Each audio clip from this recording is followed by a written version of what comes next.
Hello everyone, मेरा नाम है श्वेता और इस चैनल क्यूरियस लर्नर्स पे आपका स्वागत है। आज मैं आपको रिप्रोडक्शन इन प्लांट्स जो कि क्लास 7 साइंस का चैप्टर है वो समझाने वाली हूँ और मैंने कुछ क्विक नोट्स बनाए हुए हैं जो कि आपको हेल्प कर सकते हैं इस चैप्टर को समझने के लिए। तो पहली चीज़ जो आती है वो है रिप्रोडक्शन इन प्लांट्स में। रिप्रोडक्शन क्या होता है? सो reproduction is the process of production of new individual from their parents. Reproduction एक ऐसा प्रोसेस है जो कि न्यू ऑफस्प्रिंग, न्यू जनरेशन को क्रिएट करता है। उसी प्रोसेस को हम रिप्रोडक्शन कहते हैं। अब दो टाइप के रिप्रोडक्शन होते हैं, एक होता है एसेक्सुअल रिप्रोडक्शन और दूसरा होता है सेक्सुअल रिप्रोडक्शन। एसेक्सुअल रिप्रोडक्शन का सिंपली मीनिंग ये है, एक ऐसा रिप्रोडक्शन जिसमें सिर्फ और सिर्फ सिंगल पेरेंट्स इन्वॉल्व है, ठीक है। और सेक्सुअल रिप्रोडक्शन में दो पेरेंट्स की नीड होती है। यहाँ पे दो पेरेंट्स इन्वॉल्व होते हैं सेक्सुअल रिप्रोडक्शन में, और ए सेक्सुअल रिप्रोडक्शन में सिंगल पेरेंट इन्वॉल्व होता है।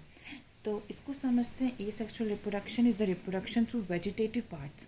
अब प्लांट में वेजिटेटिव पार्ट्स कौन कौन से होते हैं? जैसे रूट्स, स्टेम, लीव्स, ये सब आपके वेजिटेटिव पार्ट्स होते हैं जो ए सेक्सुअल रिप्रोडक्शन में हेल्प करते हैं।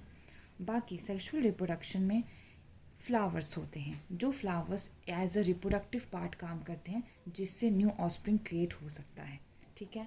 सो give rise to new plants without seeds, ये ए सेक्सुअल रिप्रोडक्शन में होता है। और सेक्सुअल रिप्रोडक्शन में सीड्स ज़रूरत होती है, सीड से ही आपके न्यू प्लांट्स बन सकते हैं। बट ए सेक्सुअल रिप्रोडक्शन में ऐसा नहीं है। अगर वेजिटेटिव पार्ट्स हैं जैसे रूट्स हैं, स्टेम्स हैं, लीव्स हैं, तो उससे भी आप न्यू प्लांट क्रिएट कर सकते हो। ओके, जैसे हम एग्जांपल देख लेते हैं रोज़ या चंपा का, जिसमें अगर आप उसके ब्रांच को कट करते हो तो आप लीफ से न्यू प्लांट को ग्रो कर सकते हो। जैसे अगर आप ट्राई भी करो, एक रोज़ का प्लांट लो, उसको कट करो स्टेम को, और आप उसको फिर से जनरेट करो, उसको खूब पानी दो, तो आपको new plant, new rose plant develop मिलेगा। उसी प्रकार से मनी प्लांट में देखा जाए तो मनी प्लांट में बर्ड्स होते हैं, ठीक है। अब बर्ड्स क्या होते हैं? बर्ड्स आपके स्टेम का ही हिस्सा होते हैं जो कि इमेच्योर लीव्स से बने होते हैं और उसी से वो ग्रो हो जाते हैं। तो आप देख सकते हो कि कैसे वेजिटेटिव पार्ट से ए सेक्सुअल रिप्रोडक्शन हो रहा है और न्यू प्लांट जनरेट हो रहे हैं। ओके, वैसे ही पोटैटो देख लेते हैं। तो पोटैटोज़ में होते हैं आइज़। अब आइज़ क्या होते हैं? आइज़ आपके छोटे छोटे स्कार्स होते हैं। अगर आप पोटैटो को, न्यूली पोटैटो को देखोगे तो आपको दिखेगा एक छोटे छोटे बर्ड्स उसमें बने होते हैं जो कि स्कार्स के फॉर्म में लगते हैं। उसी स्कार्स को अगर आप सॉइल में ग्रो करोगे तो आपको न्यू पोटैटो प्लांट जनरेट मिलेगा। उसी प्रकार से जिंजर और टर्मरिक में भी यही प्रोसेस होता है। अब एक और प्लांट की बात करते हैं जिसका नाम है ब्रायोफेलम। अब इसमें क्या होता है? इसमें भी बर्डिंग, जो बर्ड्स होते हैं वो डेवलप होते हैं और न्यू प्लांट जनरेट हो जाता है। जैसे स्वीट पोटैटो और दलिया, इसमें भी रूट से जनरेट हो जाता है। अगर प्लांट को ग्रो करना है तो आपको फ्लावर्स की ज़रूरत नहीं है, ठीक है। आपको सिर्फ और सिर्फ वेजिटेटिव पार्ट्स की ज़रूरत है जिससे आपके रूट्स जनरेट हो जाएंगे। ऑलराइट, अब यहाँ पे ए सेक्सुअल और सेक्सुअल रिप्रोडक्शन में क्या क्या डिफरेंस हम समझ सकते हैं कि ए सेक्सुअल रिप्रोडक्शन में जो रिप्रोडक्शन हो रहा है वो वेजिटेटिव पार्ट से हो रहा है जो कि है रूट्स, स्टेम एंड लीव्स से। और सेक्सुअल रिप्रोडक्शन में आपका जो भी रिप्रोडक्शन हो रहा है वो सिर्फ और सिर्फ रिप्रोडक्टिव पार्ट से होता है। अब आपके प्लांट में रिप्रोडक्टिव पार्ट कौन सा होता है? तो वो होते हैं आपके फ्लावर्स। ओके, अब ए सेक्सुअल रिप्रोडक्शन में एक सिंगल पेरेंट इन्वॉल्व होता है और सेक्सुअल रिप्रोडक्शन में दो पेरेंट्स की नीड होती है। और यहाँ पे सेक्सुअल रिप्रोडक्शन में जो भी ऑफस्प्रिंग आएगा वो एकदम आइडेंटिकल नहीं होता अपने पेरेंट्स का, ठीक है। बट ए सेक्सुअल रिप्रोडक्शन में आप देखोगे कि वो बिल्कुल ही बिल्कुल आइडेंटिकल और एज इट इज़ जैसे उसका पेरेंट्स होगा वैसे ऑफस्प्रिंग में कैरेक्टरिस्टिक्स आते हैं, ठीक है। तो ये चीज़ आपको समझनी है। ये हमारे डिफरेंस हो गए ए सेक्सुअल और सेक्सुअल रिप्रोडक्शन में। अब आगे चलते हैं, बडिंग क्या होती है। तो बडिंग देख लें तो ईस्ट आप जानते होंगे, ईस्ट आपका एक फंगी ग्रुप का ही ऑर्गेनिज्म होता है। ईस्ट जो कि हम ब्रेड बनाने में, अल्कोहल बनाने में यूज़ किया जाता है। अब ईस्ट कैसे डेवलप होता है? इसमें कोई भी दो पेरेंट्स के इन्वॉल्व नहीं है, सिर्फ और सिर्फ ईस्ट से आपकी न्यू ऑफस्प्रिंग क्रिएट हो जाएंगे। अब ईस्ट में बल्ब लाइक प्रोजेक्शंस होते हैं जो कि ईस्ट से डेवलप होना शुरू होते हैं। वही बल्ब लाइक प्रोजेक्शंस अलग हो जाते हैं उस ईस्ट सेल से और न्यू ईस्ट सेल प्रोड्यूस होने लगता है। इसी प्रोसेस को हम कहते हैं बडिंग। क्या कहते हैं? बडिंग। अब एक और चीज़ आती है आपकी फ्रेगमेंटेशन, किस में होता है? एल्गी, जो कि हम जानते हैं एक वाटर बॉडी है। ओके, अब ये वाटर बॉडी ऑर्गेनिज्म कैसे डेवलप होता है और कैसे खुद अकेले ही अपने न्यू ऑफस्प्रिंग क्रिएट कर लेता है। जैसे अगर आप एक एल्गी को देखो तो यहाँ पे इसमें बहुत सारे फ्रेगमेंट्स होते हैं और यही फ्रेगमेंट सेपरेट होने लगते हैं, ठीक है। इस फ्रेगमेंट से सेपरेशन जो होता है एल्गी का, इसी को हम कहते हैं फ्रेगमेंटेशन। और ये क्या होता है, बाद में new algae, new daughter cells बनने लगते हैं। अब एक और चीज़ समझ लेते हैं, वो है स्पोर फॉर्मेशन। और स्पोर फॉर्मेशन क्या होता है, स्पोर फॉर्मेशन आपके फंगी में ही होता है, जो कि आप देखोगे फंगी कहाँ पे ग्रो करते हैं, जैसे आपके ब्रेड में। ओके, तो ब्रेड में आप देखो क्लियरली तो आपको छोटे छोटे स्पोर्स दिखेंगे। ओके, स्पोर्स भी आपकी रिप्रोडक्टिव बॉडीज़ होती हैं जो कि ग्रो होती हैं आपकी high temperature and low humidity.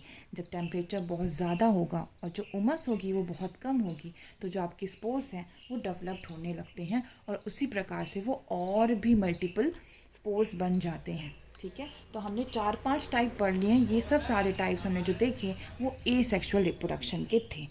Okay, अब आते हैं सेक्सुअल रिप्रोडक्शन में। तो यहाँ पे सबसे इम्पॉर्टेंट चीज़ आ रही है चैप्टर की कि कैसे ये होता है। तो यहाँ पे एक फ्लावर है, आपको पता ही है कि रिप्रोडक्टिव पार्ट में आपके फ्लावर ही आते हैं। तो जो फ्लावर्स होते हैं उसमें दो होते हैं, एक होता है आपका मेल, एक होता है आपका फीमेल।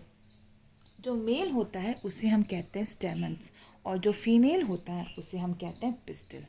ऑलराइट, तो यहाँ पे अब एक चीज़ आपको समझनी है कि कौन से यूनिसेक्सुअल फ्लावर्स होते हैं और कौन से बायसेक्सुअल फ्लावर्स होते हैं।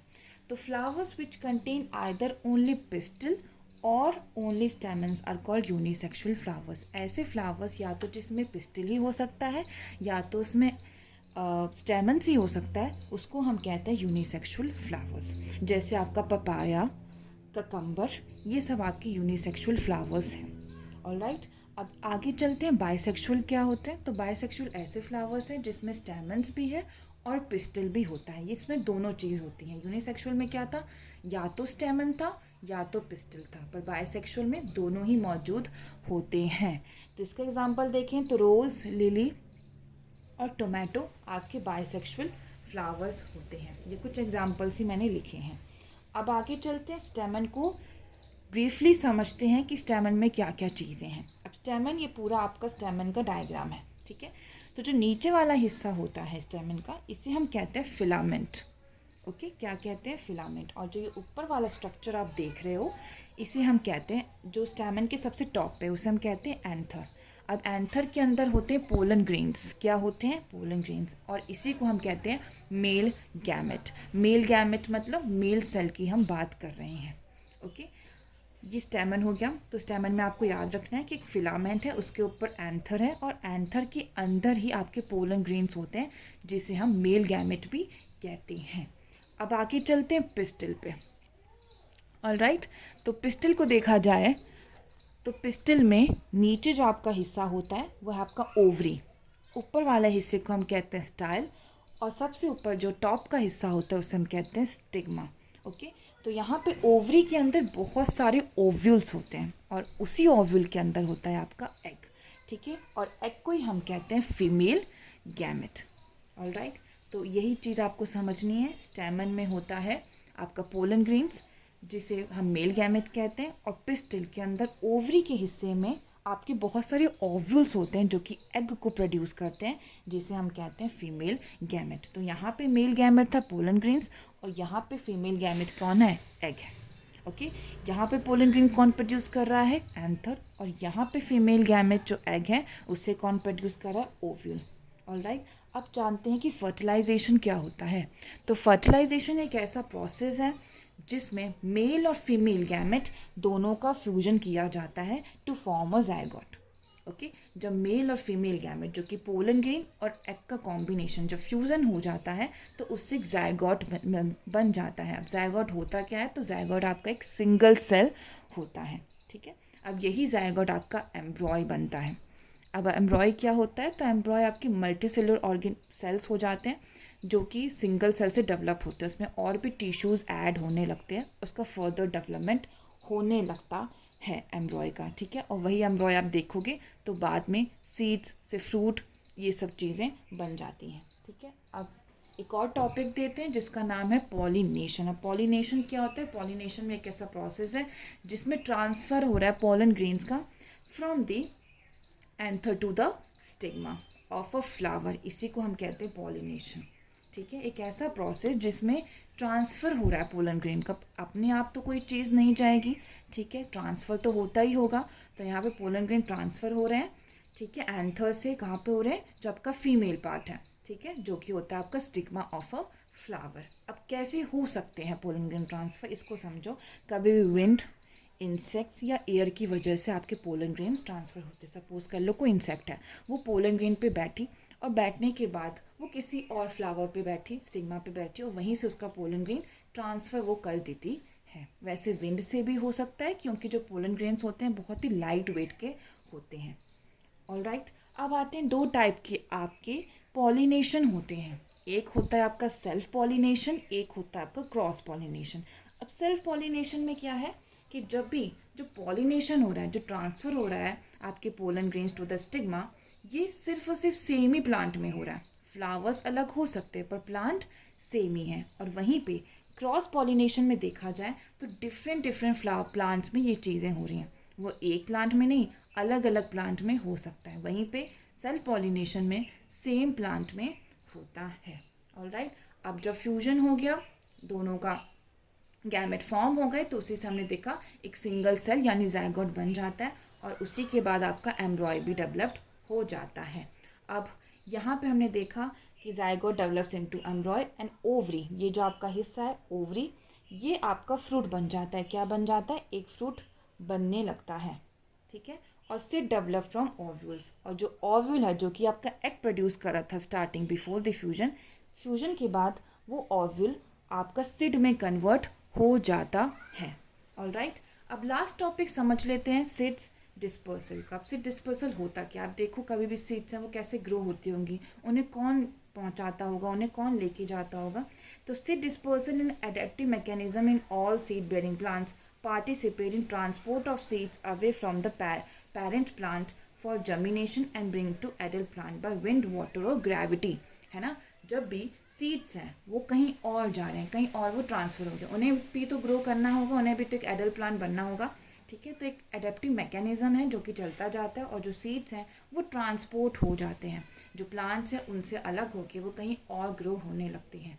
अब वो होता कैसे होगा, तो यहाँ पे विंड, वाटर या ग्रेविटी की वजह से जो आपके सीड डिस्पर्सल है वो होने लगता है। इसके 2 एग्जाम्पल भी हमने पढ़े हैं, एक xanthium है, ओके, और आपको और भी एग्जाम्पल गिवन है कि कैसे सीड डिस्पर्सल आपके जो सीड्स हैं वो ट्रांसफ़र हो रहे हैं और ग्रो होने लगते हैं, आपके पेरेंट प्लांट से वो अलग हो सकते हैं, ठीक है, और अलग होने के बाद ही वो ग्रो हो सकते हैं।